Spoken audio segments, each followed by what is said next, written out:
world and all those who inhabit it. My name is Neil, and I'm your host of Scientifically Speaking.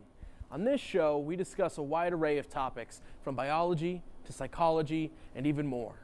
The only thing that I ask of you is to keep an open mind. Today's topic is going to be all about hypnosis. When you think of the word hypnosis, what do you think of?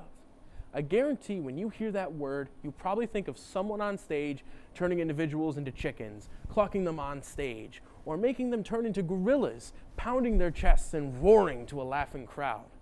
To make a quick note for reference, the use of hypnotism as clinical and therapeutic purposes is known as hypnotherapy, while its use as a form of entertainment for an audience is known as stage hypnosis. This isn't the hypnosis I am referring to.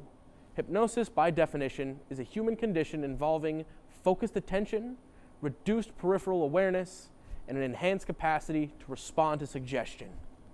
Believe it or not, hypnosis is used quite a bit in science and medicine and has been featured in big-name scientific journals like Journal Neuroscience, National Center for Biotechnology Information, and countless others. During hypnosis, a person is said to have a heightened focus and concentration. Hypnotized subjects are said to show an increased response to suggestions. Hypnosis usually begins with a hypnotic induction involving a series of preliminary instructions and suggestion. Something to note is that hypnosis can have actual neurological effects, which is outstanding. There are plenty of different devices we can use to determine brain activity in individuals. For instance, we can use fMRIs, PET scans, EEG readings, CAT scans, and more to see what is going on in our brain when we perform many different tasks. Hypnosis is no exception to this very rule. One specific example regards pain. And no, I'm not referring to a 3 Days Grace song.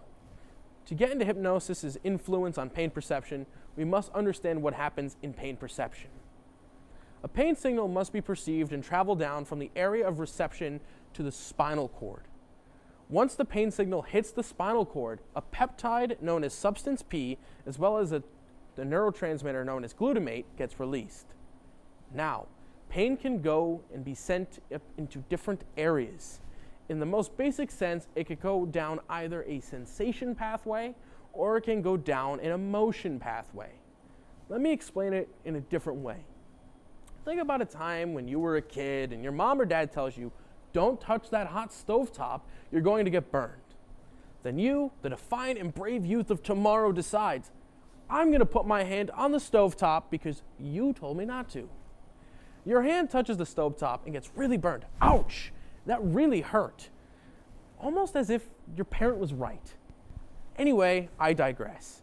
The pain you experienced went down the sensation pathway, going all the way from the receptors in your hand to the dorsal spinal cord where that substance P gets released, all the way up to the thalamus, your sensory switchboard, to finally the somatosensory cortex.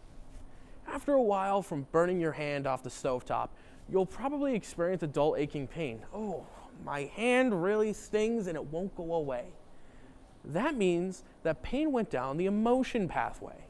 That pain you experienced went down that entire pathway, going all the way from the receptors in your hand to the dorsal spinal cord where that substance P gets released, very important, all the way up through the brainstem to finally reach the limbic system. What is interesting to note is that there exists a theory known as gate theory by Ronald Melzack and Patrick Wall.